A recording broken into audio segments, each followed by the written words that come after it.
saya nanti saya akan buka link Zoom-nya. Mari untuk diskusikan materi-materi yang kira-kiranya dianggap ragu. Sebab Anda harus mampu menguasai modul-modul ini untuk memecahkan kasus-kasus yang akan dijadikan bahasan kita di dalam UTS dan UAS. Sampai sini saya menunggu pertanyaan dari Bapak dan Ibu. Karena perjuangan kita ini adalah satu semester 14 modul. Silakan, Pak. Silakan. Ada Pak yang muncul di layar saya ini adalah Pak Faisal Firmansyah. KM-nya itu siapa ya yang WA saya itu ya? Punten saya, Pak. Ya? Saya Pak Faisal. Pak Faisal ya? Itu. Alhamdulillah Pak Faisal akhirnya kita ketemu di layar ini. Jadi saya ucapkan terima kasih Pak Faisal ini cukup agresif untuk mencari tahu saya, nomor telepon saya dan informasi yang akan Anda pelajari selama satu semester. Inilah ketemulah ya. Jadi mudah-mudahan ini bisa jadi bahan rujukan Anda untuk Anda menguasai pemahaman ini. Silakan, ada pertanyaan?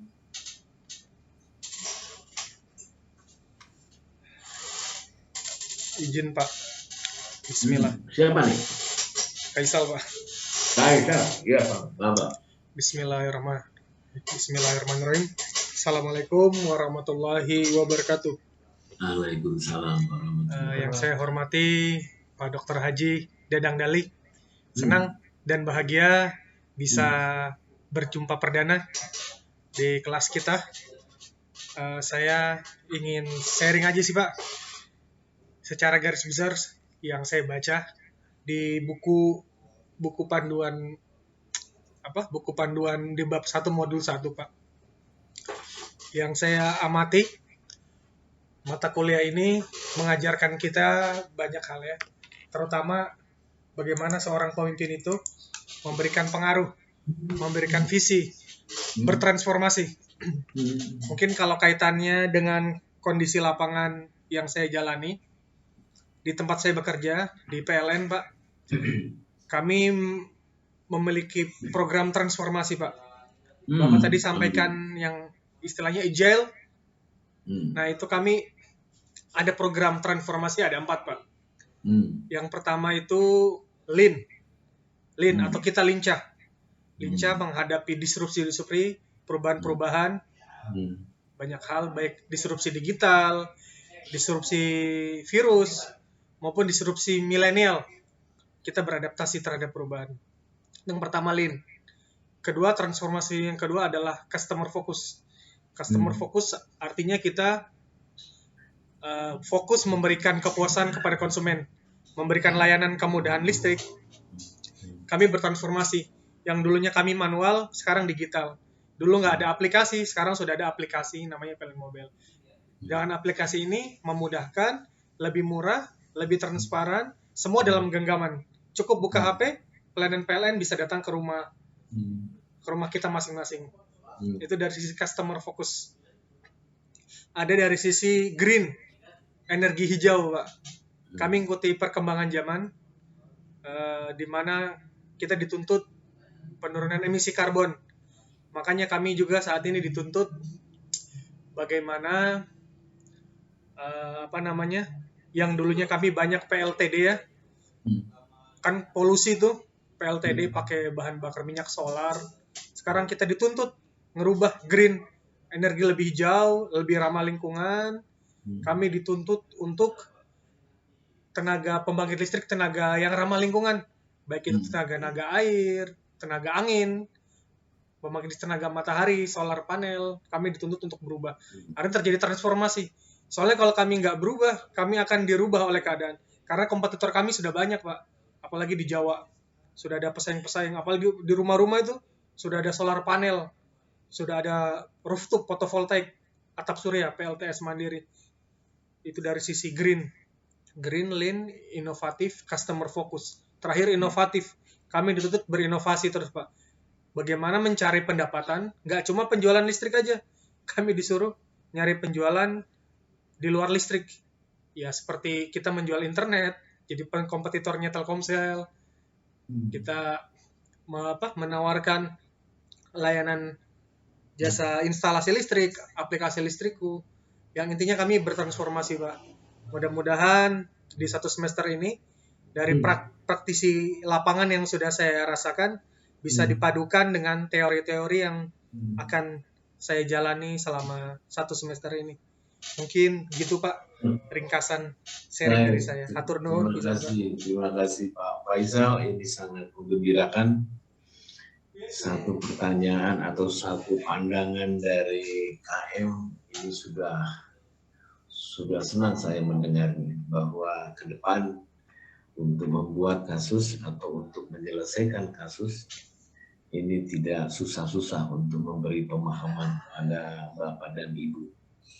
Jadi inilah metode pembelajaran yang diterapkan di Widyatama, bagaimana agar tidak teori ansih, tapi betul-betul ini bisa diimplementasikan, bisa dioperasionalkan, dan bisa dipahami dan dilaksanakan. Dan ini juga akan terkait dari tugas akhir Anda. Di Widyatama ini ada pilihan-pilihan. Pilihan yang paling men-challenge menyelesaikan tugas akhir Anda adalah jurnal internasional. Dan ini sangat menarik, sebab memerlukan pemahaman yang lebih pragmatis, bagaimana menyelesaikan isu, bagaimana menyelesaikan tugas akhir, tetapi dengan suatu momentum keilmuan yang abadi. Di mana abadinya, kalau bedanya ya, kalau itu memang hasil analisis Anda di instansi Anda dibuat sebuah jurnal internasional, dilihat dari berbagai aspek, baik dari sisi organisasi atau dari sisi manajemennya atau dari sisi kepemimpinannya, itu akan lebih mudah, karena Anda sudah mempunyai framework yang sangat baik. Dan kita akan tambah lagi di dalam perkuliahan kita ini dengan materi untuk melengkapi pengetahuan Pak Faisal ini di kelistrikan, di PLN ya. Lurus Pak, lurus. PLN, BUMN, banyak diantaranya berapa BUMN yang pada akhirnya ditutup, kan begitu, yang akhirnya tidak berkembang dan pemerintah memutuskan untuk ditutup BUMN. Ini adalah kasus. Ini adalah pertanyaan besar bagi Anda, seorang magister manajemen. Anda lakukan analisis dengan berbagai pengetahuan ini. Sekarang sudah kita bicara banyak, dan nanti Anda diberi pengetahuan untuk melakukan sebuah penelitian yang lebih dalam, maka Anda menghasilkan lulusan yang terbaik di Widyatama. Kita gojlok terus.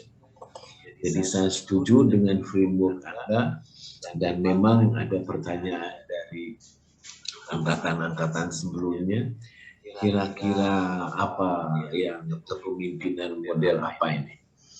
Ketika kita menghadapi era seperti ini, era VUCA begitu. VUCA itu apa tahu? VUCA? Tahu Pak, tahu. Tahu ya? Volatility, uncertainty, complexity, ambiguity. Ini era VUCA ini era ketidakpastian, era ambigu dalam pengambilan keputusan maupun isu-isu eksternal internal yang berkembang, dan ini sudah faktanya ada seperti itu. Maka pertanyaannya adalah kepemimpinan apa ketika masuk kepada era VUCA. Itu tadi referensi menunjukkan mengarahkan kepada kepemimpinan yang terangginas, cerdas. Jadi nggak bisa dengan kepemimpinan zaman bahula, nggak bisa lagi menghadapi era seperti ini. kepemimpinan yang terangga organisasi